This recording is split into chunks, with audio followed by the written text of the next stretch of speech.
Joe Mullings, Untitled and Unfiltered. So fun subject today.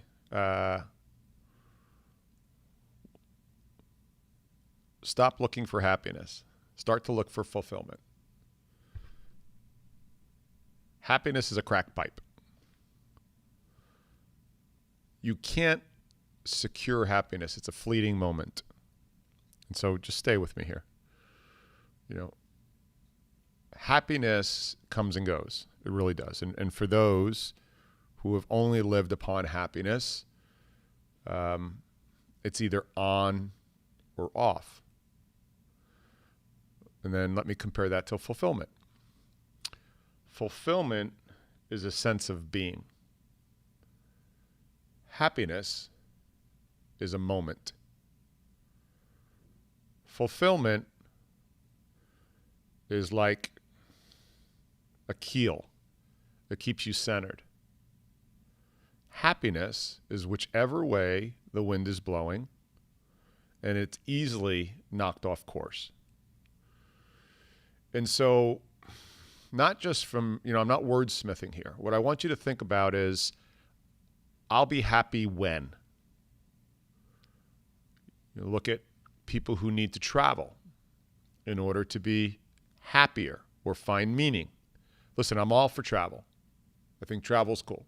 I think going to other places to have other experiences, to immerse yourself in other cultures, foods, mentality, whatever. But what happens when you return home? Are you not happy? Same thing with stuff. Look, I like luxury items, no question about it. But they aren't what make me happy. They mean something else to me. But I don't spike up and down with the things I buy. Right? They're a different confirmation of things for me. And then happiness. If you're looking for happiness, for you to be happy in a relationship, you're immediately setting yourself up for failure. You can look for fulfillment in a relationship because fulfillment is a carbon base. It's a foundation. Where happiness, again, is a fleeting moment in time. And you're usually jumping from moment to moment to moment. And that can create a manic psyche within you. Think about it for a second, right? I'm happy, I'm not. I'm happy, I'm not. It's an on-off switch. Fulfillment is a much deeper experience. So when you, and that's important from a self-talk perspective too, understanding fulfillment. Fulfillment is it's a mindset, and it tends to flow. You can't be fulfilled and unfulfilled. Fulfilled and unfulfilled. There's levels of it, for sure. And they generally get deeper and deeper and deeper over time if you're spending time in the right place. Where happiness tends to be shallow. You can absolutely be in the wrong place, and fulfillment is ever fleeting and tough. And you can get people who are bouncing around sort of scenarios, arrangements, lifestyles. And you know people that I'm talking about who will jump from lifestyle to lifestyle, career to career. They are unfulfilled potentially in that career or unfulfilled in that lifestyle, but they can be happy at that moment in time as they jump from crack pipe to crack pipe.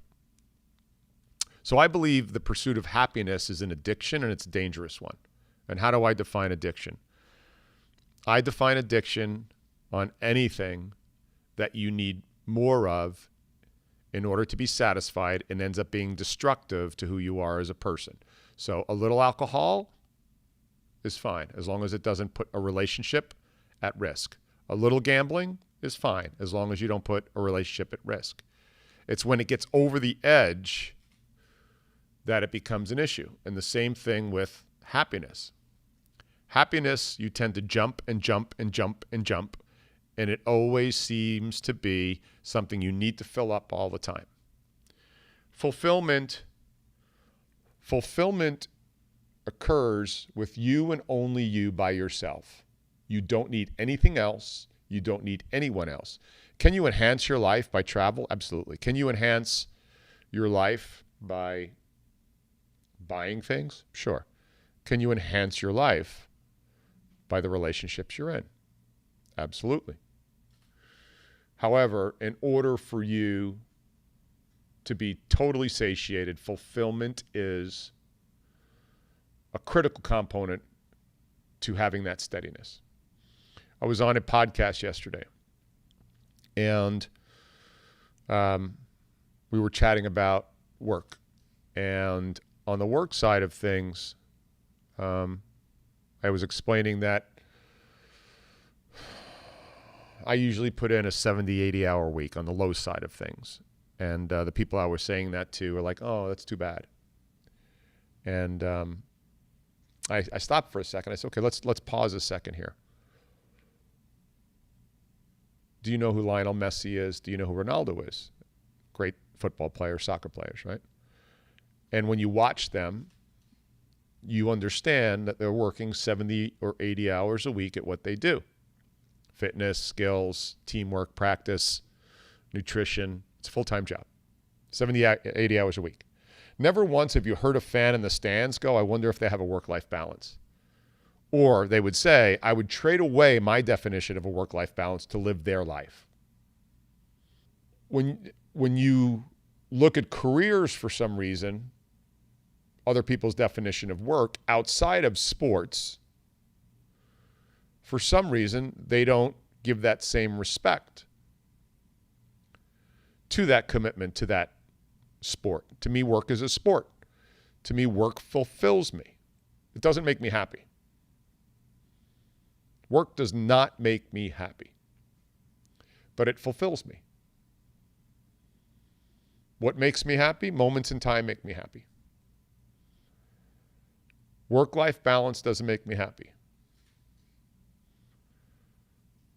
My work and the things I create fulfill me, and it allows me to dig more and more and more into it. Fulfillment includes brutality. Fulfillment includes sacrifice. Fulfillment includes perseverance.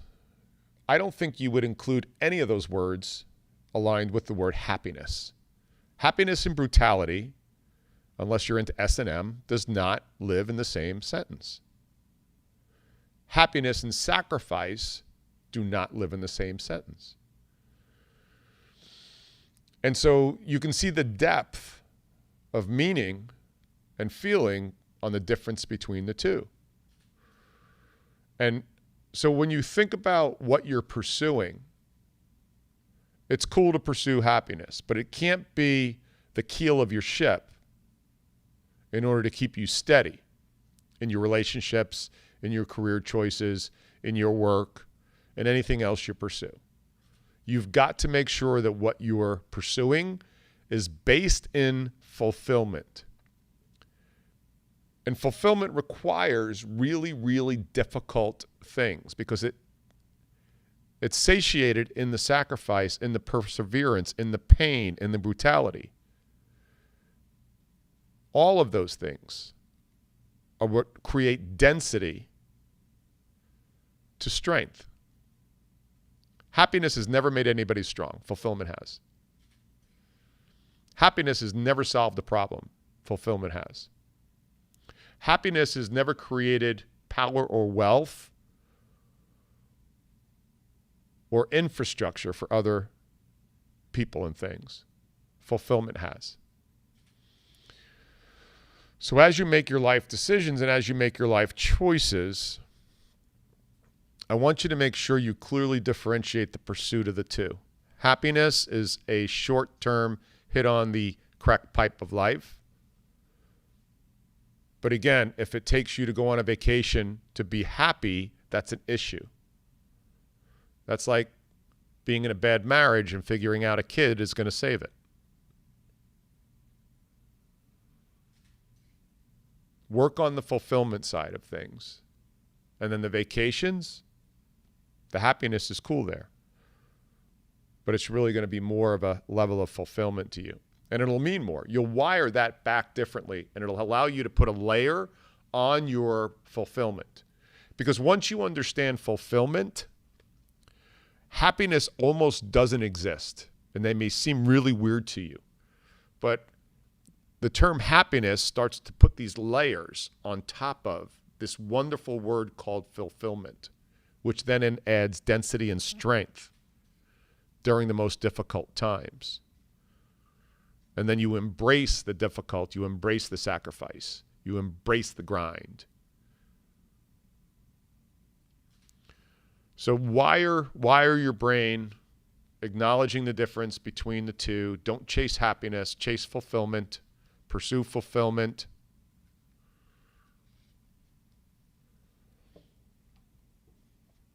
Stop using the word happy. Stop. This is Joe Mullings, Untitled and Unfiltered.